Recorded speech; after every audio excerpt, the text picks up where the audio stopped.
What if true success didn't come from luck, talent, or connections, but from something deeper you can build, day by day? That something is mastery. In Robert Greene's view, mastery is the point where your skills, experience, and understanding align so well that your work feels natural, precise, and powerful. You're not chasing shortcuts or hype anymore. You're operating from calm control, creating, solving, and leading with ease. Mastery begins with an inner pull. Long before credentials and job titles, there's a quiet voice that says, "This is what I'm meant to do." As kids, that voice is loud. As adults, it gets buried under expectations and fears. To find it again, look back to the activities that once made you lose track of time. Treat your work as part of who you are instead of a separate box called career, and allow a non-linear path that evolves as you learn. You don't need a perfect plan.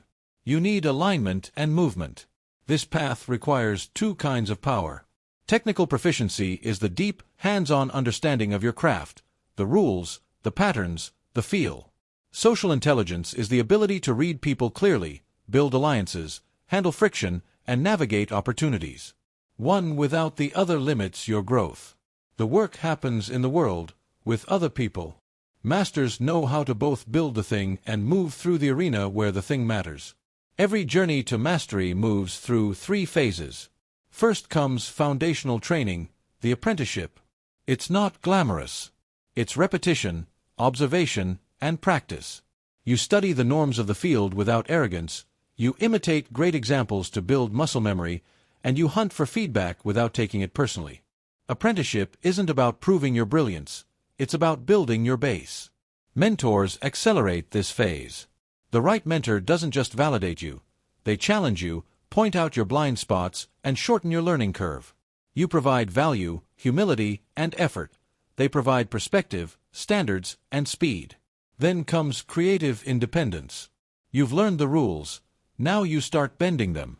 You choose a project that matters to you, something big enough to stretch you but grounded enough to finish. You make, release, adapt, and make again. This is where the dimensional mind wakes up, the child's curiosity fused with the adult's discipline.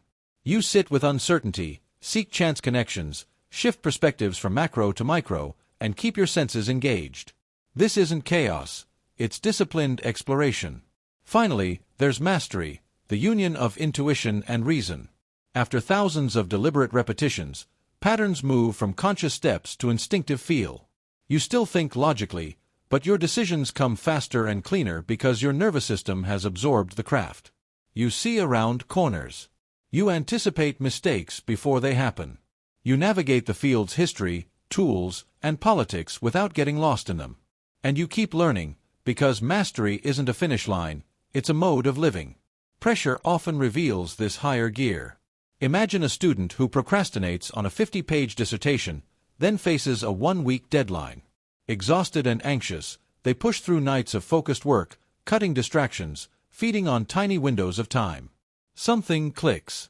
Words flow, connections form, and the final result outperforms anything they've done before. Robert Greene himself experienced a similar death-ground moment when a brutal deadline forced him to finish mastery. The first days were anger and resistance, then came acceptance, total commitment, and an elevated state where ideas crystallized at speed. Pressure isn't the only path, and living in crisis mode will burn you out. But this story reveals a truth. When stakes are real and the mind commits fully, creativity and courage multiply. The goal is to train yourself to access that clarity without needing a crisis. As you move, expect emotional traps. Success can make you conservative. Approval can make you dependent. Impatience can make you chase shortcuts. Grandiosity can make you talk more than you build. Rigidity can make you repeat yourself. The antidotes are simple, but not easy. Keep your projects slightly beyond your comfort zone, take joy in the process rather than the applause, practice independence of thought, and keep your identity small. Let the work be big. Social intelligence deserves special attention. Raw intellect doesn't guarantee results. People do.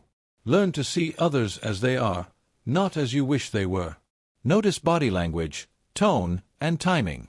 Understand the common human patterns that create friction, envy, conformity pressure, laziness, flightiness, passive aggression, and learn to move around them without bitterness. Speak through your work. Craft a persona that's honest but intentional. See yourself as others see you, so you can correct blind spots before they cost you relationships or opportunities. Suffer fools, lightly. Save your energy for building. Creativity, too, is a practice. Treat your main project like an obsession you want to live inside. Embrace ambiguity long enough for better answers to appear.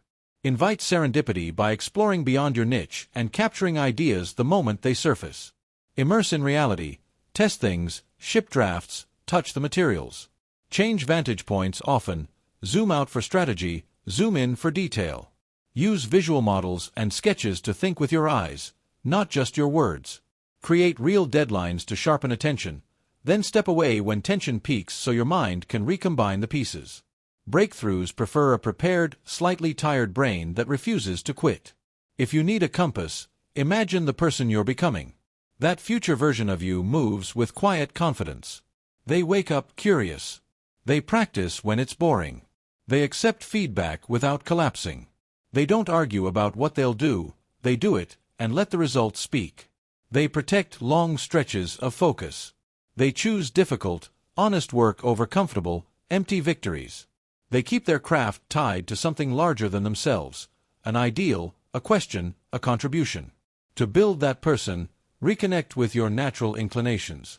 The world will try to flatten you into something efficient and predictable. Don't surrender the shape of your mind. Let your interests guide your specialization. Treat learning as its own reward, not just a ladder to status. Cross-pollinate ideas from different fields so you can spot patterns faster.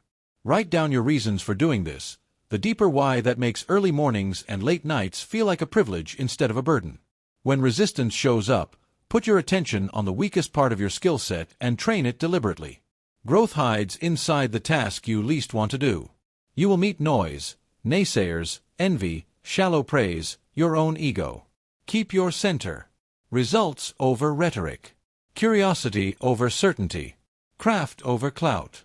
When you talk, talk to learn or to teach. Otherwise, go back to the bench. And when you're tired, earn your rest.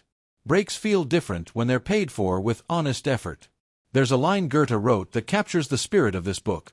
Everyone holds their fortune like a sculptor holds raw material. Potential is the block of marble. The chisel is your daily practice. The studio is your environment and relationships. And the figure emerging is your life's work. You are both the sculptor and the stone. Mastery doesn't promise an easy life. It promises a meaningful one. It asks you to choose a path that fits your nature, submit to the discipline of learning, step into creative risk, and fuse intuition with reason until your work feels like an extension of your nervous system. It asks you to care about people, not politics, feedback, not flattery, momentum, not perfection. If you're starting today, start small and true. Choose one skill that matters. Set a practice schedule you will actually keep. Find one mentor or one masterwork to model. Ship something imperfect and learn from the response. Replace 2 hours of passive consumption a day with 2 hours of deliberate practice. Keep notes on what works. Protect your curiosity like it's oxygen. There will be days when nothing clicks. Stay with it. There will be weeks when you feel invisible. Keep building. There will be months when the only progress is internal. Better questions, better taste, better patience. That's progress you'll spend later, with interest. Mastery by Robert Greene isn't just a map for excellence, it's permission to live with purpose. To decide that your time, attention, and effort will be used to create something worthy, inside you and around you. The question isn't whether you're capable, it's whether you're willing to practice long enough to find out how capable you really are. If this resonated with you, keep going. Keep learning. Keep making. You don't need to be perfect to get started, you need to start to get powerful. And when you do, you'll feel it. The shift from forcing results to becoming the kind of person for whom results are inevitable.